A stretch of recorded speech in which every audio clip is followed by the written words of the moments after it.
And welcome to Conservatives Talk.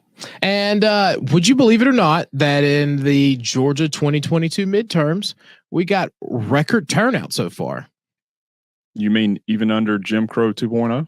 I mean, if you hear Stacey and Sleepy Joe tell it. Well, that's interesting. But it also makes you have to ask, just when exactly we're going to learn?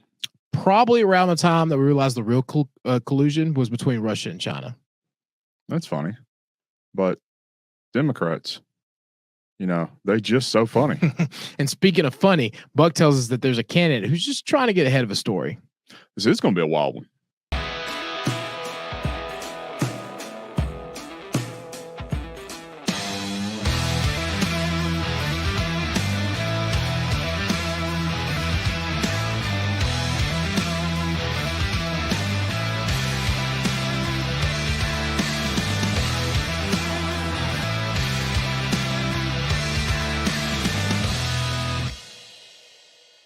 And welcome to Conservatives Talk. My name's Justin. And this is Jamie.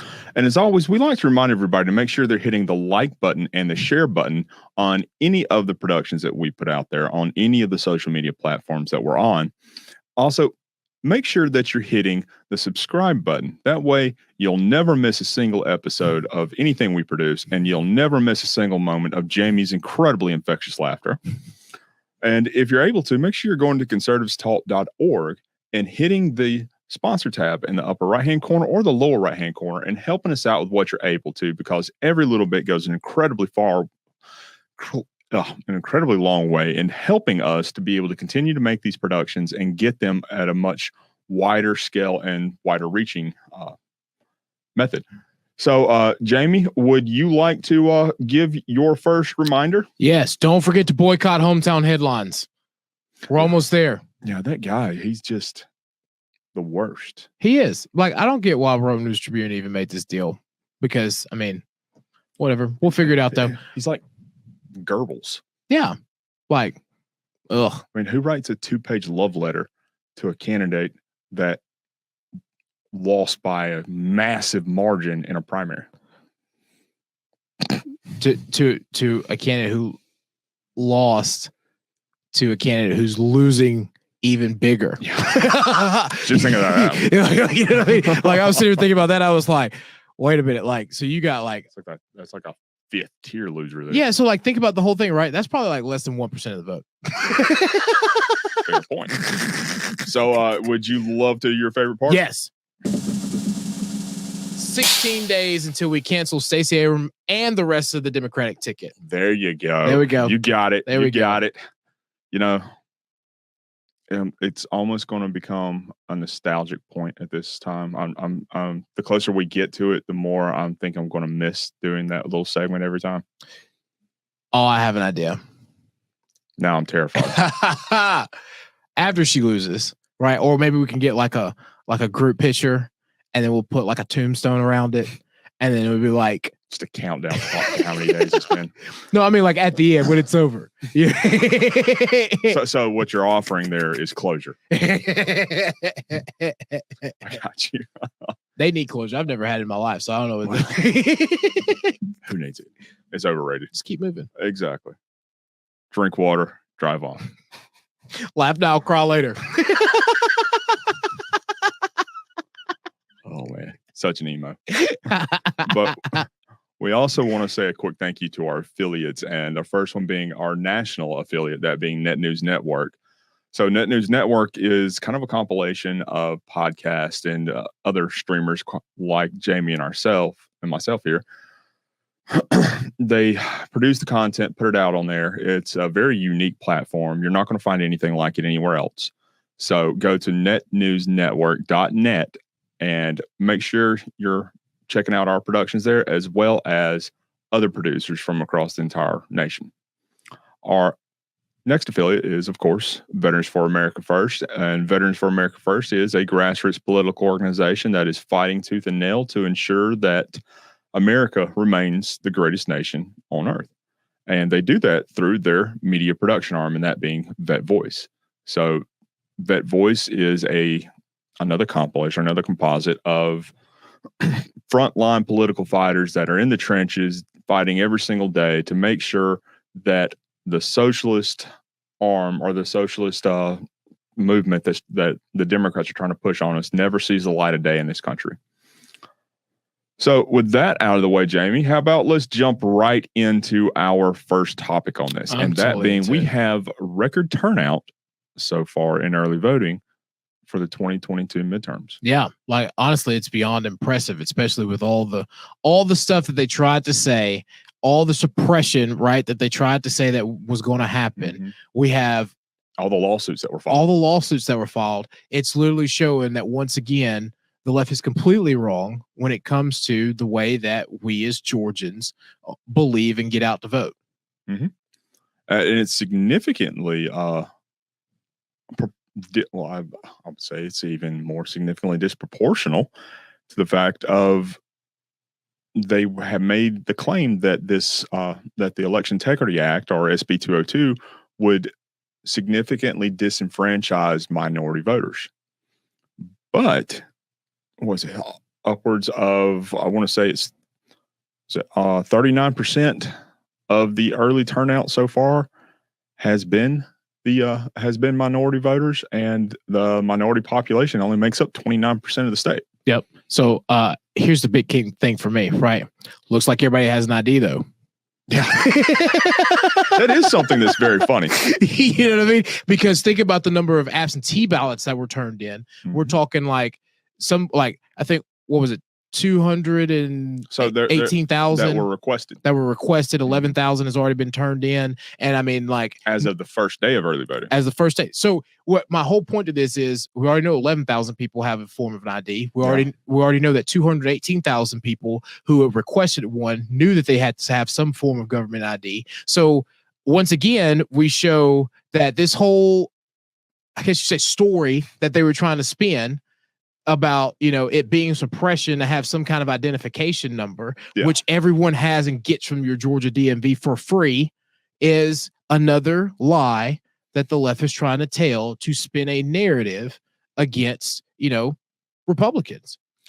Yeah. And what was it? I think it was during the debate just not too long ago, where our esteemed colleague, good old Stacey Abrams, was talking about a homeless woman that had been turned away because they didn't have an ID. Yet come to find out that this woman had been, she was registered in another state to vote at one point in time. Oh, like that. And had not re-registered in Georgia to vote. And one of Stacey's voter outreach organizations had come out and given this woman a ballot. See, this again goes back to the massive lies that they continue to tell. Yes. And so one of the big life is a lie. Here's the thing. One of the big things for me, especially since we brought it to debate, right? One of the big things for me in that debate was when she was asked the question, how many law enforcement officers actually support her and who are willing to endorse her, because none of them have actually come out and endorse her or support her. And she's trying to say that they support her. And it goes back to the one that she did do the commercial with, right? And they had to pull it because everyone found out that that person doesn't even live in the state. No. And so it goes again to this thought. So they tried to use a prop. They tried to say, oh, we're suppressing the vote, having a homeless person not being able to vote, when that homeless person couldn't even vote because they hadn't re-registered in the state, but they could have gone to the DMV at any point. So if they really wanted to help this person, they would have put him in the car, taken to the DMV, and they'd have been done in probably an hour or two. If that, yeah. Depending on what at least a day, depending on what time they got to DMV. Exactly. We've all been there. We've all been there. Yeah. But hey, I guess you got to do what you got to do to try and pull in those massive donor dollars, which we have seen Warnock doing more of than anybody else. The false prophet. Yeah, exactly. I think it was. I think he has spent somewhere north of $139 million, or he's bought up $139 million of ad time now. They are actually creating new news shows just for this midterm election to be able to sell more ad time to candidates. Because when you give that much money, anyway. Here's my whole thing. What do you have to hide? Again, you know what I mean? What is it? Because you just don't Massive developments don't even cost 40 to $139 million. Well, I mean, maybe that 86-year-old woman had something with what she said. And it goes back again for me to this whole fact of, and I said this to somebody else, okay, here's why Georgians are having a hard time with Warnock. And here's why I'm starting to, I believe that we're having record turnout when it comes to voting, is because we are now seeing and the hypocrisy. Mm-hmm. And it's hard for anyone who grew up in the Bible Belt to see someone who is a pastor, let alone a pastor of a world-renowned church, come up and vote 96% of the time, basically 100% of the time, right, with some of these policies. Yeah. Like, stand on your own 2 feet. Like, is he allowed? Obviously he is. Well, I don't think he is, because here's the thing, right? And you hear this a lot. You hear that, oh, the Democrat Party doesn't let their party elected officials like vote on their own. They have to vote along partisan lines. Whereas, you see it a lot more with Republicans, where they're saying, hey, no, like I can't do that. Like, my belief, my faith, my heart, whatever it is, my core values will not let me vote in that way. So I'll vote against the party. I'll vote against this. Democrats don't do that, at least 96% of the time. I will admit they do caucus very well. That's called controlled. Yeah. that leadership's got that reign on it via good old Biden, Pelosi, and Schumer. They literally control the voting cards of just about every other member out there, which is honestly terrifying. No, it shouldn't be that way. It shouldn't, because the members are supposed to be there regardless of whatever branch or level that they're at, via state legislature, governor, congressional. They are supposed to be there to represent the people, not to represent the party. Yep. And it's very interesting to note that that's why a lot of people have a hard time with certain things, right? Part of it is, when you start looking at the way they try to vilify or misrepresent, people take that personally, because they're trying to, that means that someone who has never probably been in their area or probably been in their state is trying to say that they should not have a voice, or what they believe is not valuable. Yes. No, I mean, I think you're correct about that. They have lost connection with reality. Yeah, well, not just reality. Yes, reality, absolutely. But in addition to that, they've lost connection to Americans. Yeah. They're trying to turn us into something that we're not. And by them doing that, hopefully Americans will wake up and get out there and kick them all out. Yeah. I mean, seems like we're getting there. Absolutely. Yeah. It's really starting to get to a point to where we have, so to kind of give a little comparison with this, and our reason why this is so significant just from a turnout perspective is because historically midterms see a massive drop off in participation as compared to presidential cycles in years. Yep. Americans typically, or Georgians specifically in this circumstance, tend to not show out in as high as numbers as what they do for presidential cycles.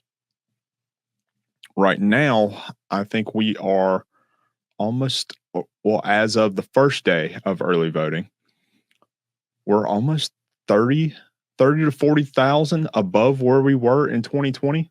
And that was with the massive amounts of absentee ballots that were sent out.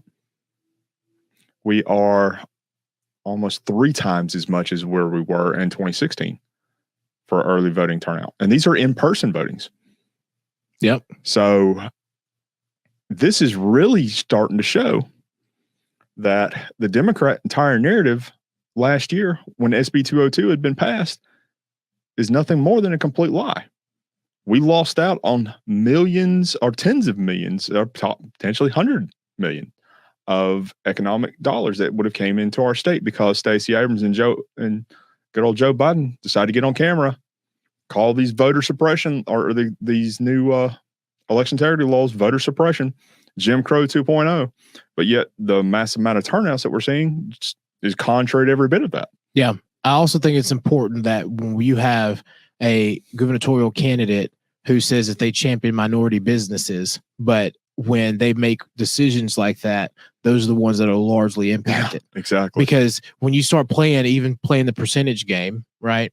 You start looking at the area, the concentration of minority businesses that are in downtown Atlanta, that are in the Atlanta area, and you start to see like who will be greatly affected if something like that, if an extra like boost of tourism doesn't come in, it's them. Mm-hmm. They would have been right in the heart of that area, and those are the ones that were hit the hardest by the same policies and the same ideology that says that they're protecting them. And I think that's important for people to try to come to a term and understanding with, especially minority communities, because for the longest time, they have felt that the Democratic Party has actually been there for them. And I keep asking them this question. So name one thing that they've actually done to help you. Yeah. And then your answer can't be, well, the Republicans. It's kind of that whole narrative that the Democrats love to use. Tell me exactly how it is, not the what ifism or the whataboutisms. Yeah. It's yeah, because what like the isms that they're using have nothing in bearing. Yeah. You know, I tell people all the time, like I've been involved with the Republican Party for a long time, and I've seen more racism outside of the party and from Democrats than I have ever inside of the party. And you can't tell me that my experience doesn't matter. My experience isn't shared by everyone. I would even couldn't be shared by everyone. Right, exactly. I would go as far as saying that, and this is my opinion, but the whole notion or the whole Democrat notion of equity is just is racism incarnate. Yeah. Yep. Because that like, it's funny how, you know, you start to see some of them preaching the same message that Martin Luther King and others preached against. Yeah, exactly. You know, and you're like, I saw like, not to go on a tangent, you know, but you on a tangent. I know, right? I saw this one video and the guy said the same thing that I'm about to say. He was talking to a young African-American woman and it was a white guy. And he said, so why is it that you only date black men? And she said, to preserve the race, to protect the bloodline. And he said, whoa, now what if I said that? And it was like an eye-opening experience for her, because it was like if any other nationality, if any other race had said the same thing that you had said, they would have said that they were racist and that they're Ku Klux Klan members, and they would have vilified them from the moment they said it. It would have been immediately canceled. Immediately. Which this may get us canceled. It's all right. It's okay. We'll get back on the air somehow. New name. We'll take the S off.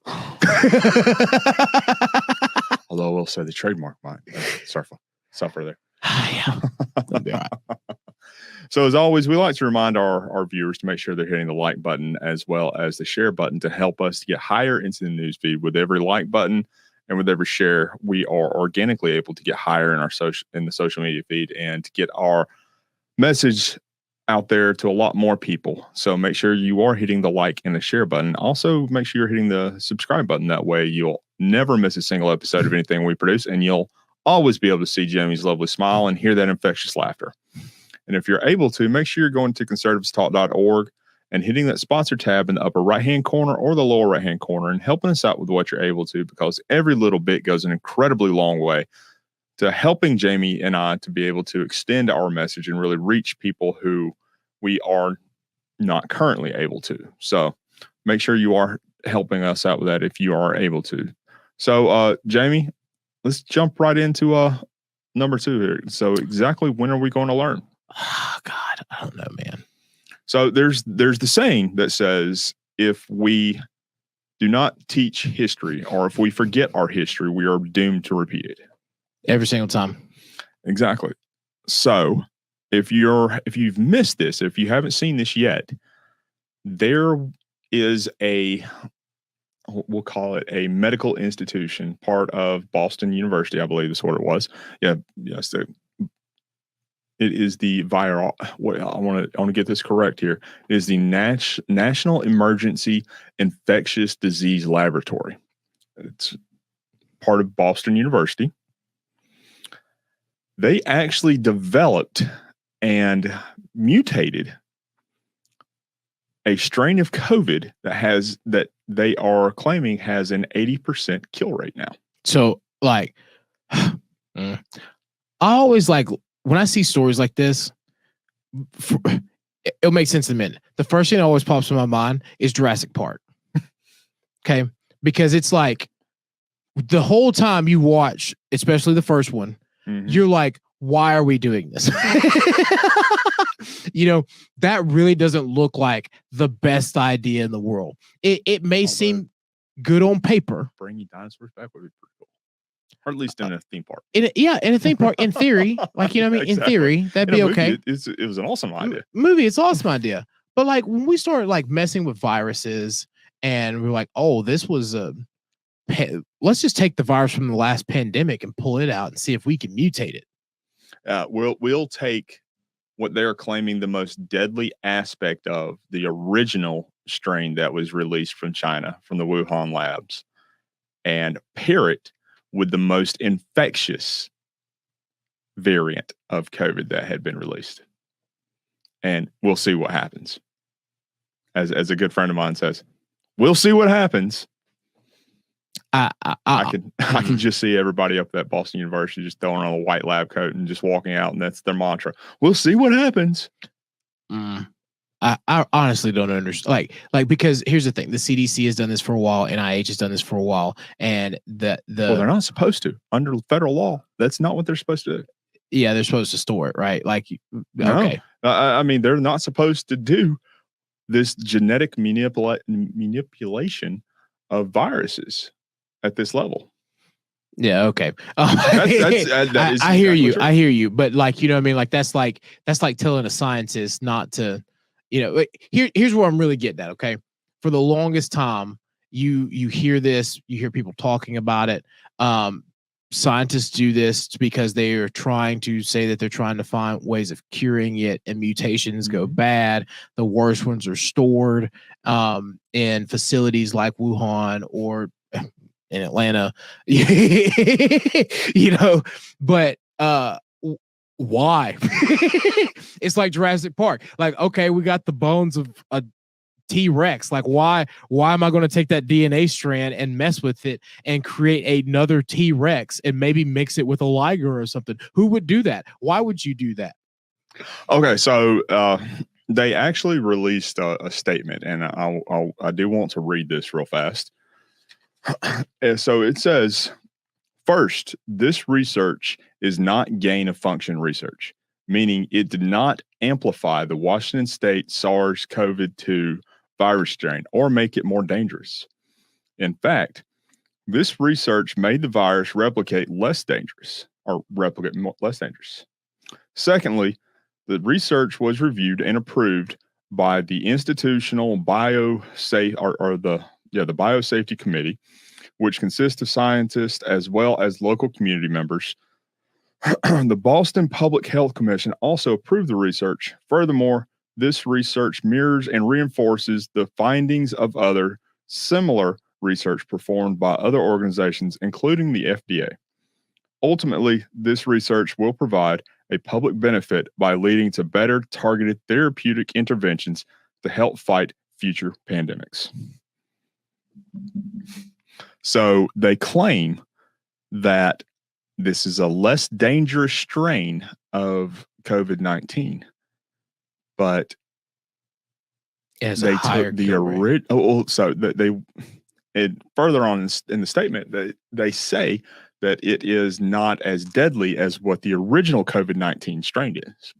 But what they neglected to put into this, or neglected to say, was that by them doing this, they took a virus that had what, a less than 1% mortality rate and bumped it up to an 80% because of its infectious rate. They said, oh, well, we didn't make it kill you more. We just made it more infectious. That's it. My mind just keeps screaming Jurassic Park because even with that statement, right? I just think about there's no way I can recite it, but like the statement they came out with why they created Jurassic Park, it was like, because we want to be able to study the habits of the dinosaurs and all the prehistoric creatures before we were there. This is not going to be something they'll be contained and they'll be able to make like that whole thing just screams like this is not the best idea in the world. So we know that the COVID-19 virus came from genetic mutation. Yeah, exactly. It was a genetic mutation. It was a gain of function research that was done. Yeah. It wasn't mutation. It wasn't natural mutation. It was scientific laboratory mutation. Mm-hmm. But yeah, it was gain of research that was being done on it. Gain of research studies, which is exactly what this is. Because in order, I mean, just the name alone, gain of function, meaning that they took something and they made it function better in order for them to be able to research it and study it. That, I mean, the name alone says that what they did here is gain of function. Mm-hmm. So they, to study it better. Because it's the only way you can truly study something in science is to have it tested and then prove your hypothesis. So who did they infect? How do they plan to infect people? Well, they infected lab mice. Yeah, lab mice, and it killed 80% of them. Yeah. Which was as much or just less than what they're claiming the Washington State variant of COVID that first came out was. But the fact that they took it and made it more infectious is the thing there. Yeah. They took something, they made it genetically in the laboratory to where it could infect more people or have a much higher infectious rate. That is the very definition of gain of function. And gain of function is 100% banned by federal law.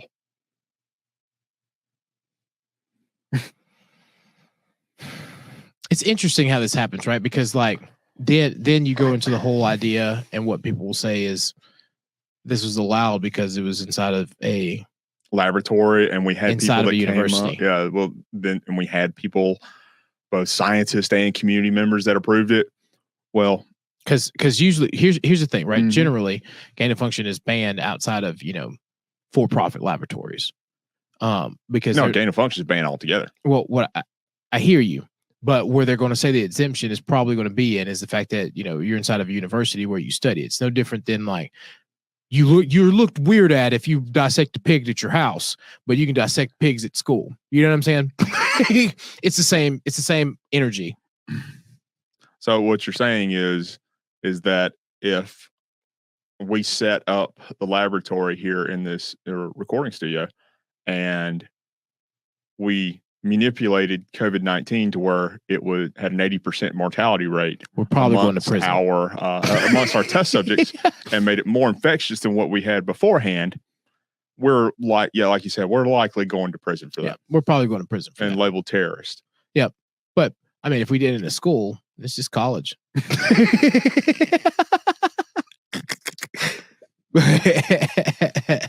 mean, honestly, how much still sense does that make? It doesn't. And I really do not get the entire. I've studying viruses, infectious diseases, various strands of any form of bacteria has always creeped me out, and because like you would not have done well with microbiology, my friend. Oh, that's why I took astronomy. I can see you on one of the charts, dude. Like I bet those labs were very interesting. I got an ex-girlfriend I was like, you're physical science, I'm social science. We're two totally different people. It's never going to work. I was like, you're trying to be like structural analytical. And I'm like, no, like this is how this is, this is a cause and effect reaction. Anyway. Oh man, it's too funny. So Quantitative over qualitative. So another interesting part of this, and I guess you could say kind of what reasoning why, or the reason behind why they're doing this, is to develop better vaccines, not just for COVID-19, but for diseases across the planet, across the LA. Did you see what the CDC just released? I didn't. So the CDC just put out that they are going to add to the list of recommended vaccines for kids to attend public schools. Oh, COVID vaccine. Yes. Well, excuse me, not the recommended, but the required. Yeah. Like your polio. Thinking about it, small, I do see that now. And because I remember that story vaguely, because then it started talking about like it has an even less percentage, like it's like 0.00001 of even an infection rate inside of school age kids, let alone like them actually being unvaccinated school age kids. Yeah. Let alone being able to transmute it. Do you know what I mean? Or not to mention the fact that kids, the mortality rate with kids, like you said, was a 0.0001%, and the transmission rate being even less than that. But with the vaccines, it doesn't even prevent the transmission like the vast majority of other vaccines do. Mm-hmm. Which is the reason why you give the vaccines to school-age kids, because kids are going to have more germs than anyone. Oh, yeah. So the point of making mandatory vaccination is to prevent them from being able to give it to someone else. Well, I mean, the kids need to get out there and lick the monkey bars. Yeah, that's the only way they're going to helps build immunity. The immune system. Yep. And a natural immune system is much more robust than anything a vaccine can do. That's the only way you make your white blood cells so strong. Exactly. So it's like a little workout for them. Yeah. Yeah. That's one thing that my parents did. I mean, I grew up, I was a doorknob licker. So yeah, I made mud pies and tried to sell them, and then I did weird shit. Entrepreneurial stuff. I did weird stuff. What I mean by that is, mother's gonna be disappointed. I'm sorry, Mom. Well, like like the elephant tusk. I think I've said this before. Like the elephant tusk plant. I remember that. I used to create this power drink when I was in elementary school. Interesting. Like go out to the little track we had and like cut down the plant and put it in my Gatorade and then drink it. And or take like random plants or like honeysuckles and things like that. Like just put all types of just random things that grew on my playground. So what Jamie is saying here is that anyone in the model district that may develop cancer in the future, when you file the class action, he should be named as the defendant. No, I wouldn't give it to anybody. Mm-hmm. But hey, I feel like that's why my immune system is so strong. It's very rare. It's very rare that I got sick. You develop cancer. Yeah. Or mesothelioma. Yeah. That's probably it. Yeah. Because I would go to random like pastures behind our school at the old Johnson and like put everything inside, put it all inside of my Gatorade that I got out of the vending machine and crush it up and then like drink it straight up. I turned a red Gatorade like some weird color one time. Like it was like a gray. And I was like, oh yeah, this is great. Wow. So yeah.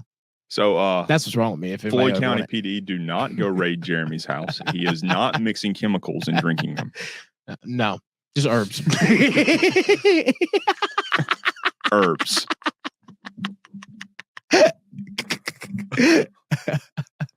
Oh man. Sometimes I think you may share too much. Slightly. But it explains why I'm this way. That is very true. I will say. I can kind of see you like your pupils about this big around walking around the track at Johnson. Here we go. This is going to explain even more, right? Since I already told this story. And since we're on the subject, here's the rabbit hole. I was a really big like Dragon Ball Z fan when I was a kid. Okay. And since we couldn't like make senzu beans, Justin's looking at me like, I don't know what that is. No.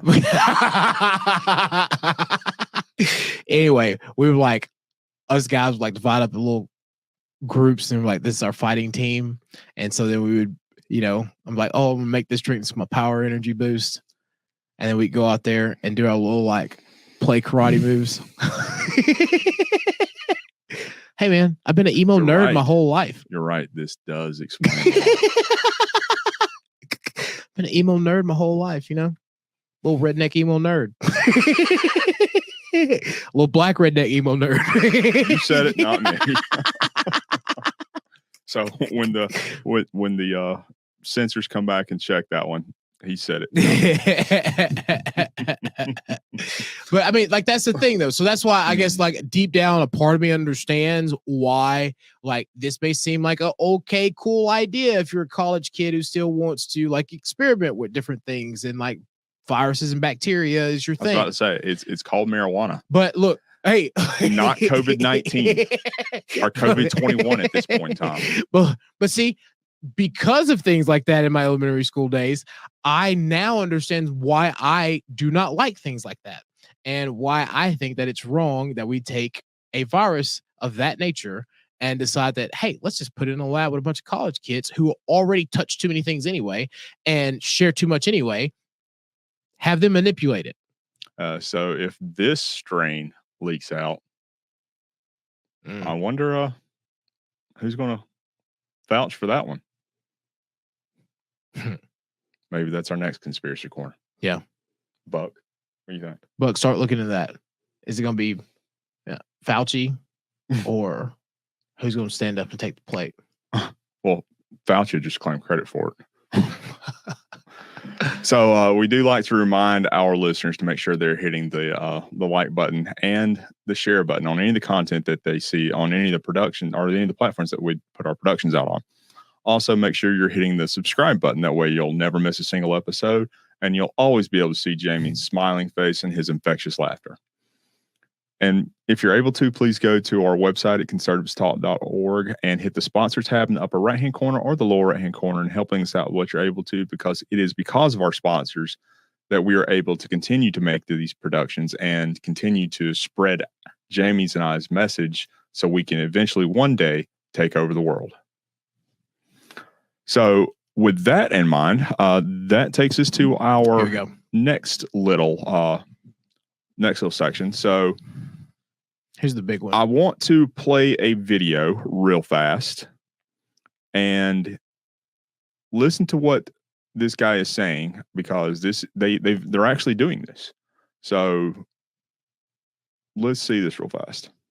Everyone needs to know what was announced last night at China's once every 5-year conference. While the world is distracted by what's happening in Ukraine, China and Russia have been quietly stockpiling gold at an unprecedented rate, preparing for something massive. They recently announced plans to jointly create a new currency that is backed by gold in a bid to have the world's new reserve currency, dethroning the US. And if achieved, would be absolutely catastrophic for the US economy. And last night, China's leader, Xi Jinping, said something that has set this entire process in motion. He announced that China have now achieved full control over Hong Kong and that Taiwan is next. And just as a reminder, the US designates Taiwan as a non-NATO ally, meaning it is ready to come to the country's defense in the event of an attack. And if you think that the USA is not taking this seriously, here's something that's happening in the background too. The Biden administration is forcing American workers in China to quit their job or lose their US citizenship. Also, every American executive and engineer working in China's semiconductor manufacturing industry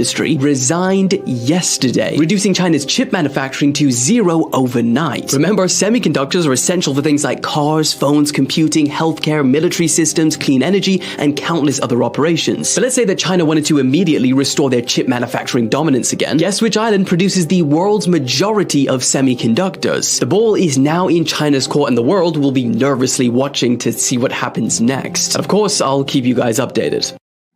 So there was a lot there to unpack with that. Yeah, there really was. The first one being that, of course, Russia and China are colluding together to create this new standard currency. So this kind of goes back to something that we've highlighted on the show before, and that is, I feel that we made a grave mistake when the Biden administration did this idea of reaching out to the largest, I guess you could say, Fortune 500 companies that were also operating in Russia and forcing them to like withdraw or convincing them to withdraw, right? So what that did was that left that void for Chinese infrastructure to immediately move in. Okay. Now, with that, I think that what we're that first led to this first process, okay? Mhm. Of instead of Visa, MasterCard, right, which are world-renowned companies backing credit and deposits inside of Russia, it's now Chinese companies that do the same function. Okay. The other thing that's important is China he was right in the sense that China and Russia have been doing two of the largest things, and that is both of them have been stockpiling gold. Mhm. The other portion of that is that the two largest cryptocurrencies, Bitcoin and Ethereum, are also birth out. Well, I won't say Bitcoin's birth out of, but China bought a large chunk of Bitcoin, whereas Ethereum is birthed out of Russia. So when we start looking at how would the world create a one world currency, you're looking at a digital currency backed by gold. All right, that is terrifying. Correct, because now it's something that can be airdropped to all their citizens once they create it. Okay, and then if something were to happen, then they could be able to use gold to support it, to show some form of fiat with it. Because the key to fiat is that it is something that's almost tangible, right? That's something intangible that's backed by something tangible. That's how we started to move in what we call the digital age of fiat currency. Because most people generally don't carry cash anymore. It's very rare that people really carry cash. They use their debit card. That's the intangible part. But for the longest time, we have been doing it with the services of bonds and shifting of credit, whereas the rest of the world, or the old world, still used it as a backed of a precious metal. So now they're combining the two historical features inside of the financial institution, and these two people they're combining it. Yeah. It's terrifying to think that Russia and China are getting to the point to where, and they've been working together for a while now. We know that. Yeah. But they're getting to the point to where they're creating this currency that could potentially overtake the dollar. Because if China at any point in time decides to call in their loans with us, we're up that creek without a paddle. Well, so one thing that before I go down that hole, one thing that I guess you could say in my world that people were concerned is why did now Russia choose to truly invade Ukraine? Okay, because there's two competing stories. One is that Russia's dying, all right, and they needed to do it in order to gain access to more precious materials, a more vibrant, country, something closer to a shoreline where they can do more imports and exports. The other is that they wanted to test this market because for the first time, like usually we've talked about this before, right? War is a moneymaker. So if I now have a situation to where I want to test to see if what I am using to back and fund a now new currency, if I wanted to truly test its, stress test it, I'd go to war with it. And so that's been a speculation for a long time because Russia's done three major things over the last decade. One is the birth of Ethereum inside of it. Two is the crash of the ruble. And three is when Putin got up there and talked about trying to restart the ruble into a digital version using the Ethereum network. So now what we're talking about is using that cryptocurrency. Russia's starting it. China's willing to back it with credit. They're devaluing their dollar because they know they can replenish it with gold if they crash their currency and started a new one. Now they're coupling with it. And then to see India and China now take in a large portion of the oil that, we have now tried to bring sanctions on, which is another reason why I have such a hard time with sanctions, because stopping it at this point, we're kind of behind the boat because he already, as you can tell, he already lined up the buyer because he knew that we were going to stop buying it because there was it wasn't going to hurt him. So now we're starting to see this play out in the worst way, because even in Russia now, what if they do? They take McDonald's, for example. Okay. McDonald's vacated Russia.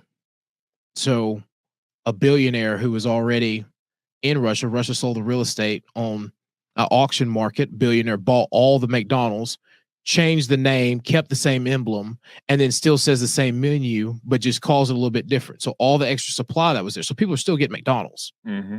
They're just getting it under a new name, right? Similar to what's going on in China now. Okay, well, China has just now announced that they're in this partnership with Russia.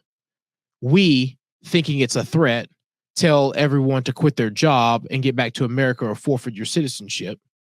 And then what's going to happen? They're just going to replace it. They've been setting us up, getting us focused on spending money at Ukraine to see how are we going to react once we moved into a non-NATO country, and how the world's going to react moving into a non-NATO country. And then now their bigger play is Taiwan, because then they will control now everything that moves technology.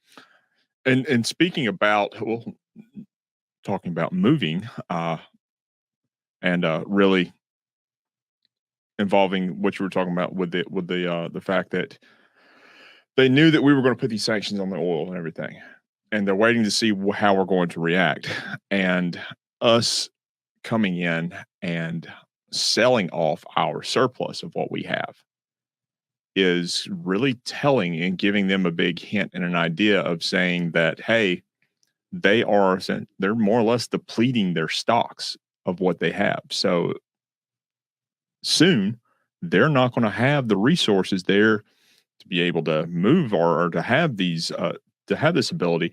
They're going to have uprisings from we'll call it the proletariat from their perspective, against the bourgeoisie, being the political and ruling class.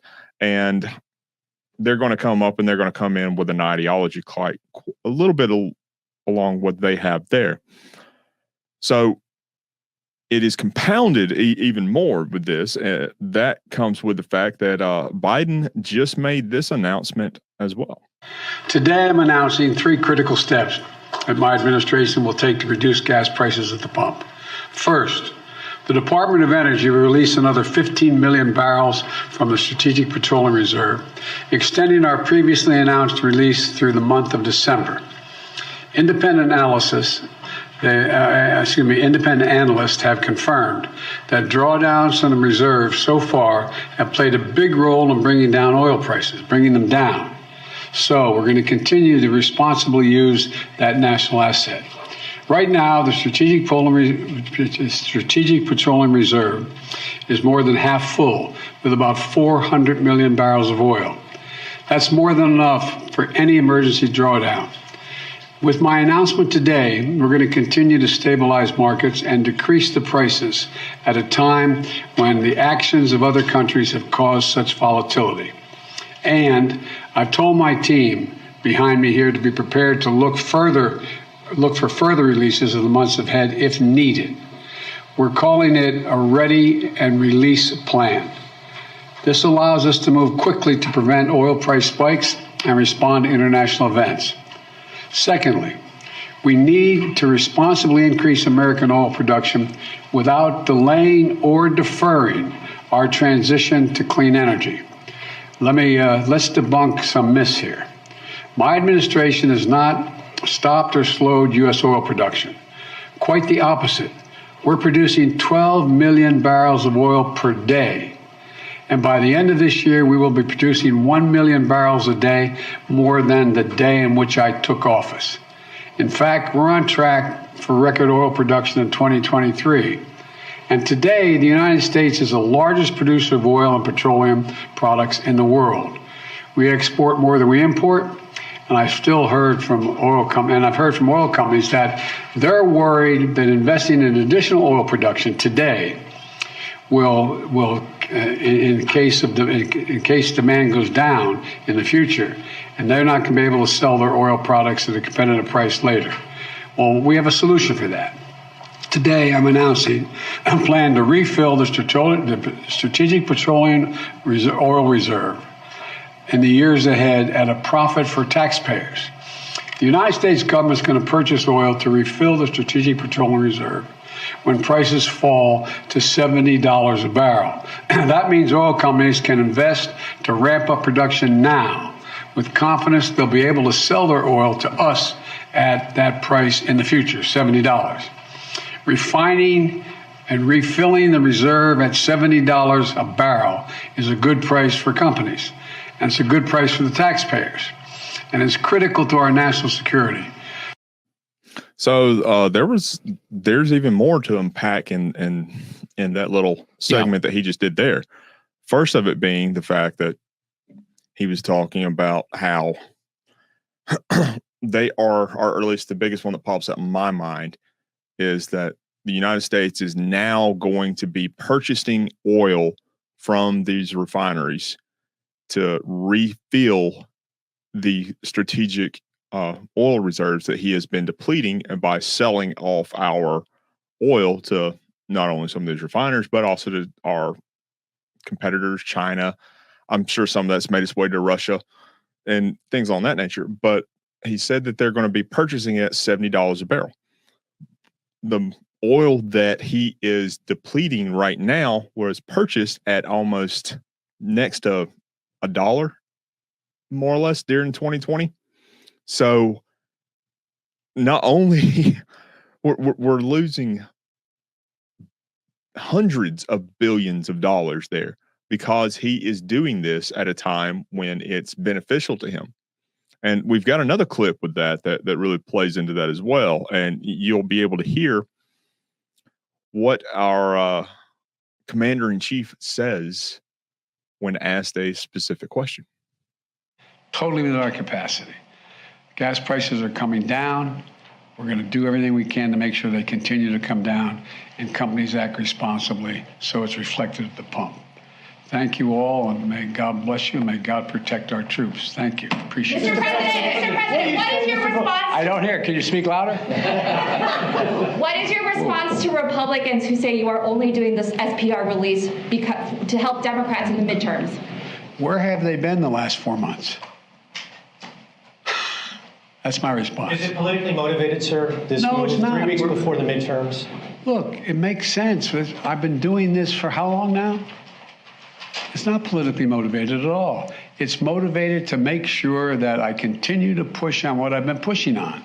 And that is making sure there's enough oil that's being pumped by the companies so that we have the ability to be able to produce enough gas that we need here at home, oil we need here at home, and at the same time, keep moving in the direction of providing for alternative energy. So he was talking there about how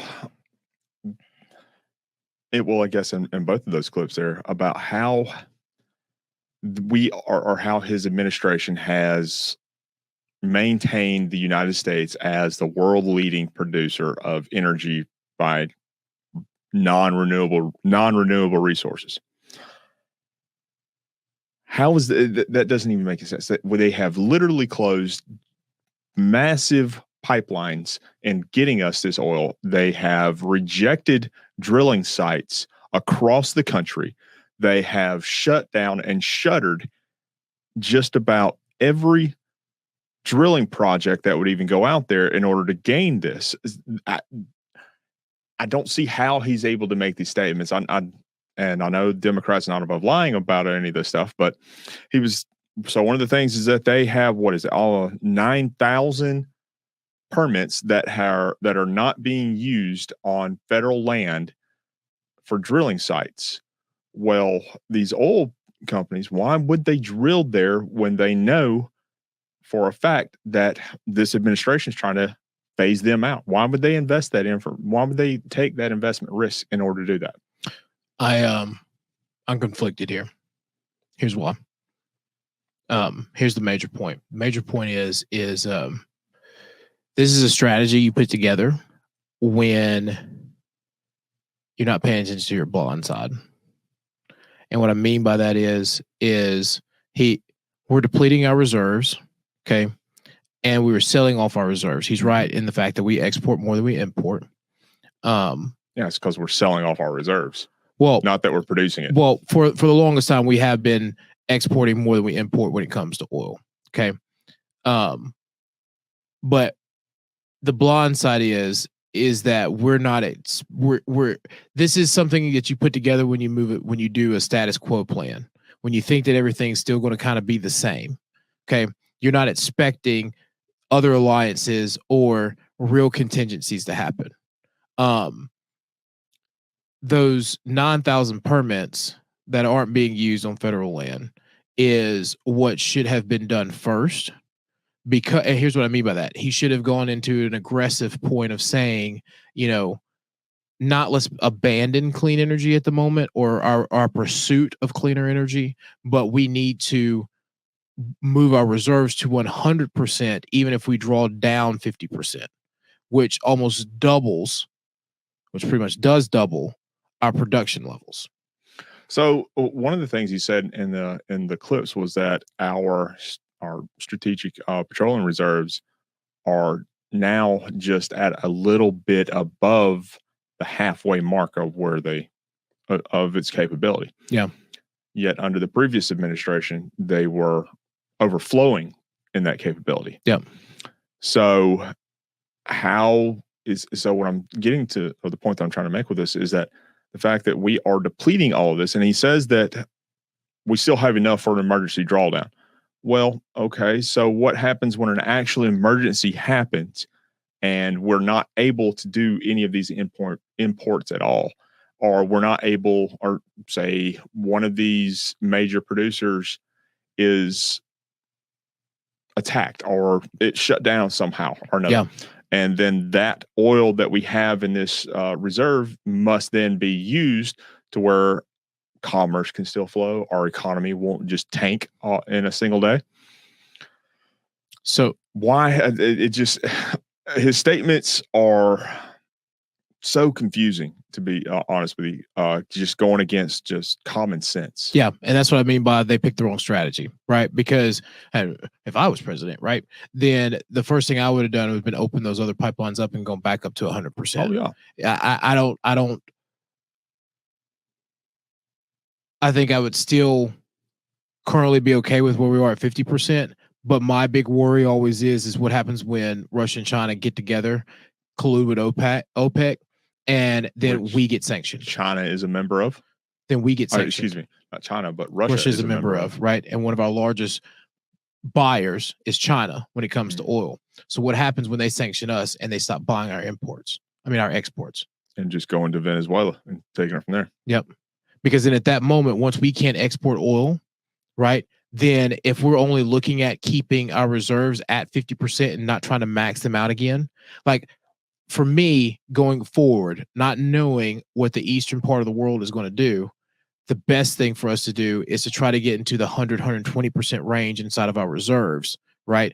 Open up these other drilling areas, increase fracking, and then from there we can be self-sustaining, right? Because none of that means that we're not trying to pursue towards, everyday household clean energy, right? New homes are built with that in mind of better window sills, things of that nature to preserve energy. But again, we've said this 1,000 times. When it comes to the use of oil and petroleum, that is in so many, like Vaseline is petroleum jelly. Mm-hmm.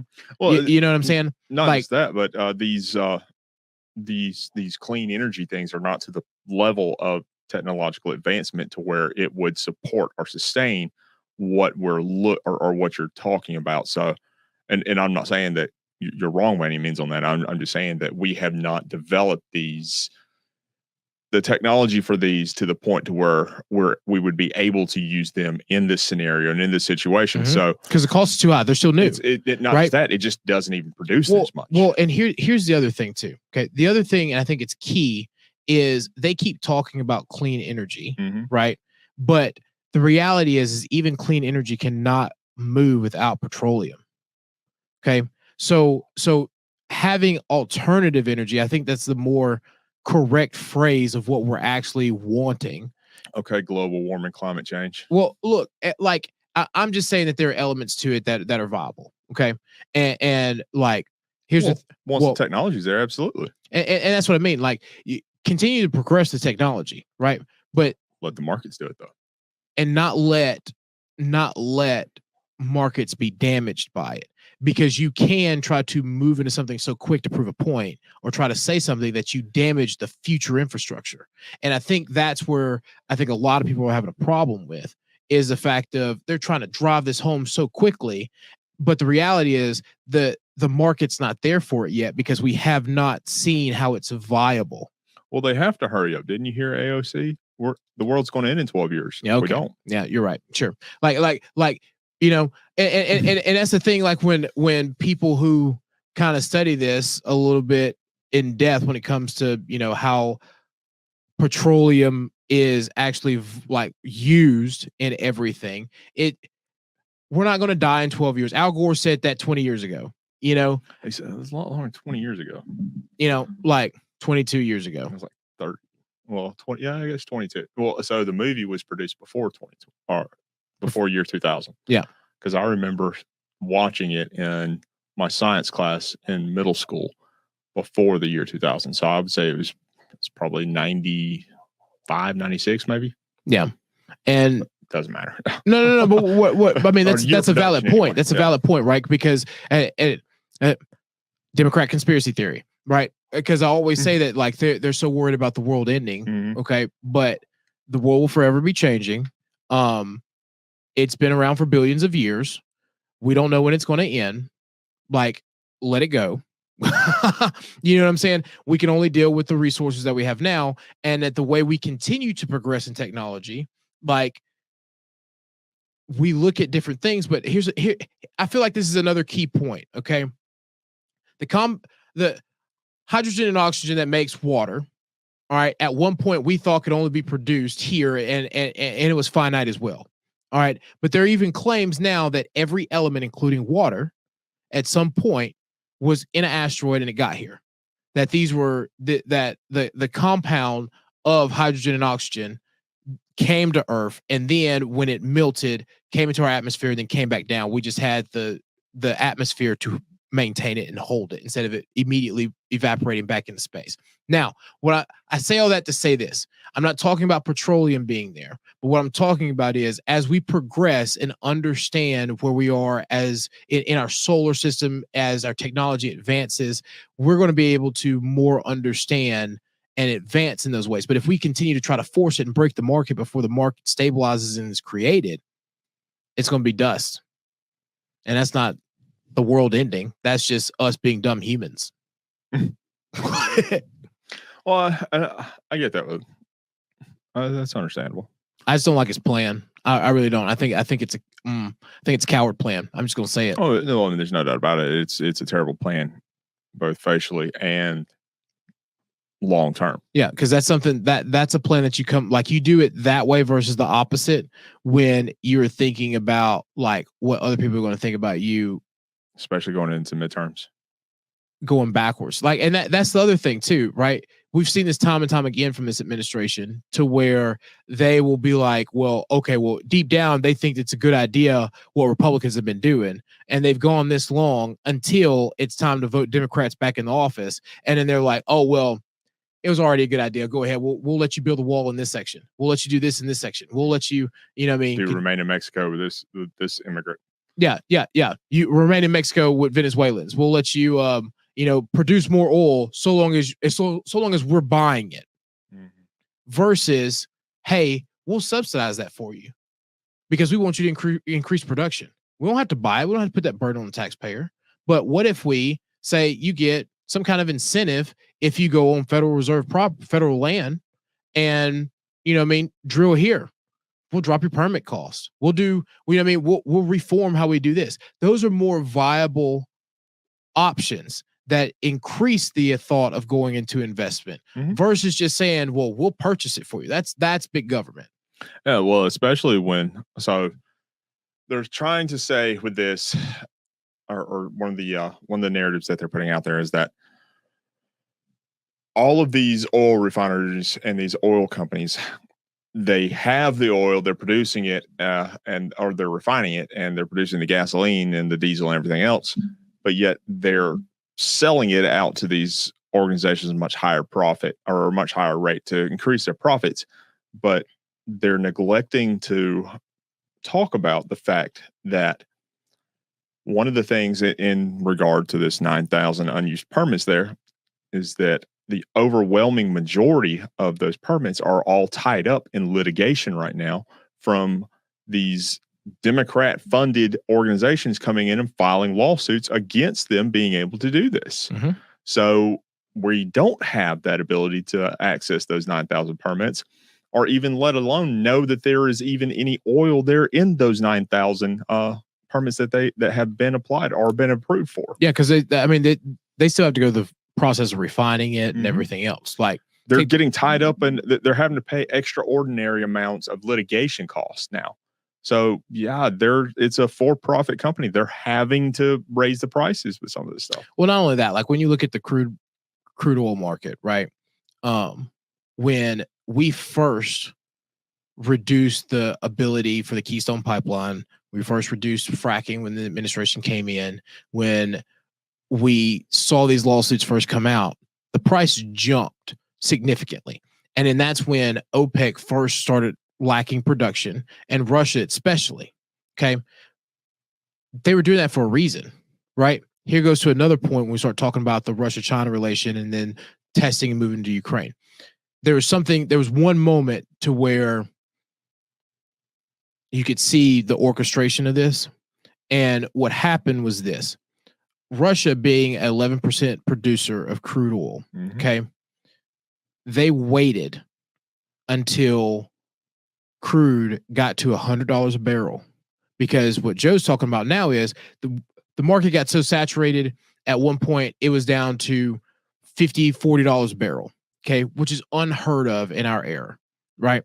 That was when Trump was in office.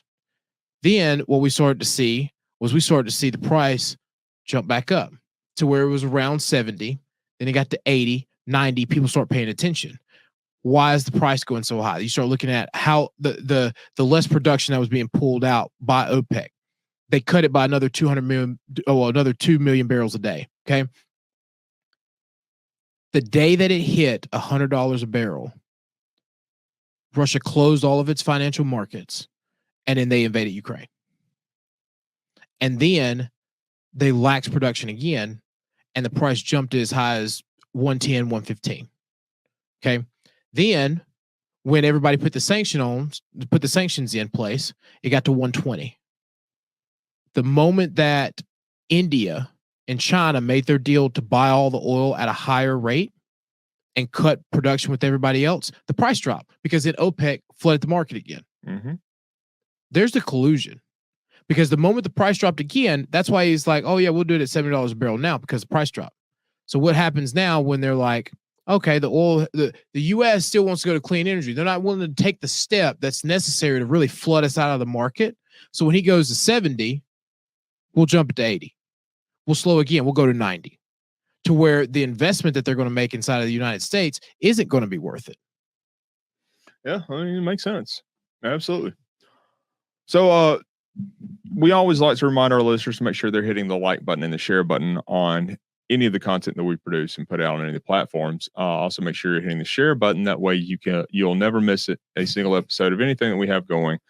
And you'll always be able to see Jamie's smiling face and hear that incredibly infectious laughter. And if you're able to, please go to our website at conservativetalk.org and hitting that sponsor tab in the upper right-hand corner or the lower right-hand corner and helping us out with what you're able to. It is because of our sponsors that we are able to continue with these productions and to spread our message wide and far. So in the future, Jamie and I can take over the world. So the press secretary. That's really gotten to you, hasn't it? Oh yeah, we're gonna be there one day. We'll see. So let me dream. So again, Democrats, they're just so funny, or at least they are in their heads. Yeah, they think they've got jokes. I couldn't even consider it. Like I don't know. That's a wild bunch. Yeah. So if you haven't seen this already, this is what we are talking about with this. 39-week abortions. That is not a thing. Pregnancies normally last 41, 42 weeks. Yeah. The idea that Republicans keep putting up that somehow women are getting to 39 weeks, which is like 3 weeks or 2 weeks or maybe even 1 week before they're having a baby and be like, I think I'm going to have an abortion. It is ridiculous, but they keep saying it. But they keep saying it because no one stops them or calls them out. Well, I mean, the one thing we've seen during the abortion debate that's unfolded is that most of these white Republican men have no idea how a baby's actually Do made. they even know how to make a baby? I don't think they do. No idea what and they're talking about. Yeah. So That's so dumb. yeah. And they think that, I mean, they're chuckling along, going along with it like it's the greatest thing that they've ever thought of, and You can't even take that seriously because they're like, okay, I'm just gonna say it flat out. You gonna tell the majority race that they don't know how to have kids? I'm just saying. I mean, I'm just being honest. in the world. I'm just being honest. Like, you know what I mean? Like, look at the United States, right? Like, what are we like? 70%? Just around about 65. Yeah. Give or take. Like 65, 68, roughly 70, right? Is Caucasian. Mm-hmm. Or identifies as Caucasian. We're just gonna say it that way. That's a joke. That's a joke for the candidate who said, "Oh, I'm not Caucasian. I'm Italian. I am a minority." Anyway, this is conservatives talk, not liberals talk. But I mean, like, they think they think it's funny, but then when Democrats put it in bills that say you can have abortions up to 39 weeks, and then no, you can have abortions on demand up to the due until date, and even in some circumstances after the due date, but it's not really considered an abortion at that point in time. It's considered murder. Yep. Or at least in their minds and under their definitions of what it would be considered to have for a life to be preserved or for life to be had there is outside the womb, and outside the womb it would be murder. And like here's my whole thing. We wouldn't think this way if they didn't write it that way inside of these legislations. Well, that's what they mean. That's what they mean, because that's what they want. Like, regardless however they try to spin it, okay? No one's talking about if someone has a miscarriage, which is another thing they try to say. Well, yes, people are scared about being a miscarriage. That's asinine, right? Mm-hmm. What we're talking about is someone making a choice against an unborn fetus. Mm-hmm. Yes, and it's funny that it's the Democrats that are coming out and in this segment explicitly saying that the straight white men don't even know how to have kids, or asking do they even know how to have kids, or they're questioning whether or not these men know how to have kids, but yet none of them can even define what is one of the absolute necessary components of having a child, and that being a woman. They can't even define what a woman is, let alone because they're not biologists. I mean, come on. Did you graduate high school? Let alone they champion someone like the false prophet. Yes, who voted against what he tried to say was a bipartisan bill with Marco Rubio that allowed for biological men to get pregnant and have the same access to facilities that women did. I don't even understand like where their logic goes. You know what I mean? Like, I don't even understand how like there's a clip, or not a clip, but like a little article, right? And I don't even know. I read it 100 times about like what they were trying to champion Raphael Warnock for in voting against Marco Rubio's bill in roll call number 319. But like, are you referring to this one? Yes. Oh, that's it. Yeah. So yeah, it said on August 7th, 2022, Raphael Warnock courageously voted to defend an amendment offered by Senator Rubio, roll call vote 319, that would have limited federal pregnancy services to biological women. After the 50th Amendment vote, or after the 50th vote to defeat the amendment, Senator Warnock has ensured that biological men have access to pregnancy, uterine, and gynecological care. While this means fewer resources for women, it ensures biological men are now finally on equal footing with so-called women and their ability to access OBGYN services. What does that mean, bro? Like, none of that makes sense.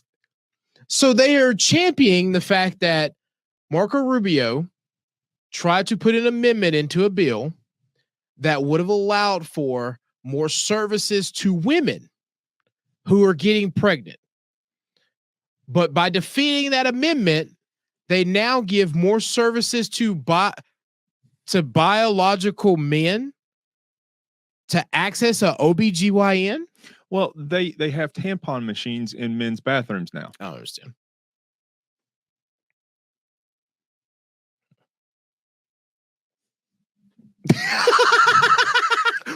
I mean, you know, but I love the fact that they tell us to trust the science, though.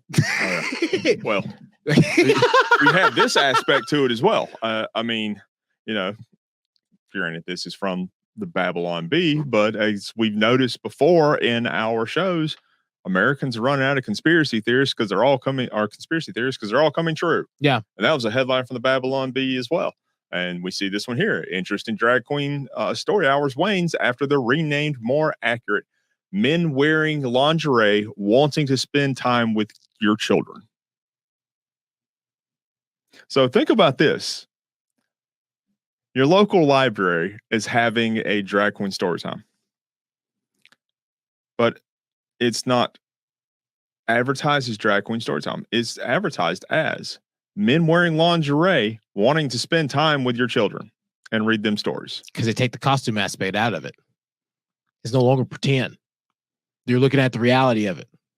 That's how they've been trying to spin it. Just like they spin everything else. Just like, oh, let's not call it defund the police anymore. We'll just say we're reallocating the funds for the police. Yes. That's the same thing. Oh, yeah. So you can call it drag queen story time. It's really men dressed up in lingerie and put makeup on to hang out with your kids. Yeah, it's wanting to read stories to your kids. Let's go back to reality, people. Oh, man. Back to the reality of things. Well, talking about reality, we like to remind our viewers to make sure that they are hitting the like button and the share button on any of our content that we produce and put out there on any of the platforms that we produce and put out there on. Also, make sure you're hitting the subscribe button so we can get higher into the news feed, and we'll hit the subscribe button so you'll never miss a single episode or Jamie's laughter or his smiling face. And if you're able to, please go to our website at conservativestalk.org and hitting that sponsor tab. That way you can help us to be able to reach a broader audience, continue our productions, and fund Jamie and I taking over the world. That's going to get us canceled one day. Because when it happens, people will be like, oh, that's where it started. You're true about that. So Buck has been Buck's put a bug in our ear about something that's been going on. It's quite frankly, it's blown our minds slightly with this. This is wild. Although I can see this is what we've come to nowadays. And if you're not aware of what we're talking about, there is an actual member of Congress that is running against one of the most prominent members of the Democrat Party in the House. He's this candidate's trying to run against Jerry Nadler in New York. And he claims in order to be able to help promote his platform, more or less, of supporting sex workers and making what they do legal and everything, every aspect. He makes a sex tape with a sex worker. So we've talked about like outlandish campaign attempts, right? And clearly, clearly, this is an individual who has no more political aspirations after this, who is probably significantly down in the polls, and is making a Hail Mary throw to try to I don't know. I mean, in all honesty, this is equivalent to the quarterback taking the snap and then running out of the back of his own end zone. Yeah. I mean, that's scoring for the other team. Yeah, exactly. Like, I really don't get this one. He produced and released a sex tape, although that's what he's claiming. Buck says different, though. So Buck's trying to, I mean, there's the theory is that, if you just so happen to be potentially getting involved with some things that might come out with you involving sex work or paying for sex work or sex workers or things of that nature, you might want to get ahead of the narrative. You know what I mean? So you're just going to go ahead and put all the business out of there. I think about 8 Mile, right? If you remember the movie 8 Mile, when that last battle, Eminem was like, "Oh, I know everything he's going to say about me, so I'm going to say it out. I'm going to say it before he does, so they don't have anything to say." That's kind of like this, right? Like that's kind of like a good comparison. It's kind of like Buck's theory on this one, because I have no idea. Like, I would have quit. Moved to a remote island somewhere. Who in their so the running theory that Buck has is that this guy was videoed in a prostitution sting, and they took clips of his video and made this sex tape or released this sex tape in order to get ahead of the narrative that he had been arrested for this sting. Who knows? It may be true, it may not be. Yeah. It's Buck. It's Buck. Yeah, he's wild. He's a stuff. Yeah, hey, it's another conspiracy. But wow, like, well, I don't know. This makes no sense to me whatsoever. Who would thought this was a good idea? Like, I don't know any consultant, left or right, they'd be like, yeah, let's just, you know what? It'd be a great idea. Can you imagine being in, like, just sitting there and then someone go, you know what I got? I got an idea, guys. This is how we're going to increase our ratings in the polls. We're going to have you be in a sex tape. That's really going to show them. Oh, man. I wonder if it could be considered a violation of campaign funds or campaign financial laws if he paid for it by campaign donations. All right. So I just got to point out the hypocrisy too. I have to while we're here. Right. So the truthful element of this is the guy really did release a sex tape as a part of his campaign. Okay. So he did.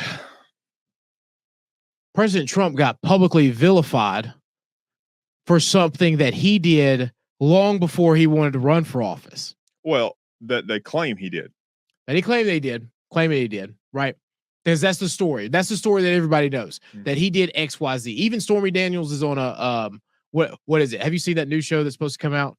Oh my God, Justin. So apparently Stormy Daniels, that guy from Malcolm in the Middle, Dennis Rodman, it's like Big Brother, but with all celebrities. They're putting them all in a house. Okay. Jamie, you spend way too much time in front of the TV. Because they run this ad like 30 times, like in like 2 episodes of South Park. Anyway, like, so they're putting them all inside of a house. Okay. I'm just going to give you my login access for HBO now, so you don't have to watch no more commercials, Comedy Central anymore. No more commercials. Yeah. No more white walls. Anyway, man. Anyway, my point in this is like, she makes mention of it. Okay. In the ad that they continuously run, as well as Dennis Rodman and some weird issue that happened when he was in the Bulls, and the guy who played in Malcolm and Frankie Muniz, right? He's like, I think everybody in the house has seen Dennis Rodman's dong now. Like that's all the ad. Stormy Daniels, Dennis Rodman yelling, and then him saying that, and he goes, "Watch our show." That's pretty much it.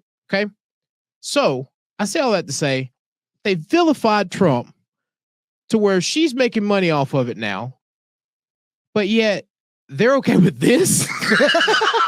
That's their candidate. That's their candidate. Well, he's the independent. Oh, yes. Okay. Yeah. Okay. Yeah. Like Bernie Sanders. Exactly. Bernie Sanders is independent too. That means you're too radical to be on their ticket. Obviously, if you're swinging for the fences like this. But as always, as every great thing does, it inevitably ends. Dun, dun, dun, dun. And with every ending, we also like to make sure that we are reminding our listeners and viewers to make sure they're hitting the like button as well as the share button. It helps Jamie and I to get higher into any of the social media news feeds. Also, make sure you're hitting the subscribe button. That way you will never miss a single episode of anything that we produce and put out. And you will always be able to have an instant contact to Jamie's smiling face and infectious laughter. And if you're able to, please go to our website at conservativestalk.org and hitting the sponsor tab in the upper right-hand corner or the lower right-hand corner and helping us out with what you're able to. By doing that, you are helping Jamie and I to be able to produce more content, to be able to reach a broader audience, and to eventually take over the world. We do want to say a quick thank you to our affiliates, and that is Net News Network, Veterans for America First, and their media arm, Vet's Voice. And with that, Jamie, would you like to close us out with your favorite part of the show? Yes. 16 days until we cancel Stacey Abrams and the rest of the Democratic ticket. Oh, man.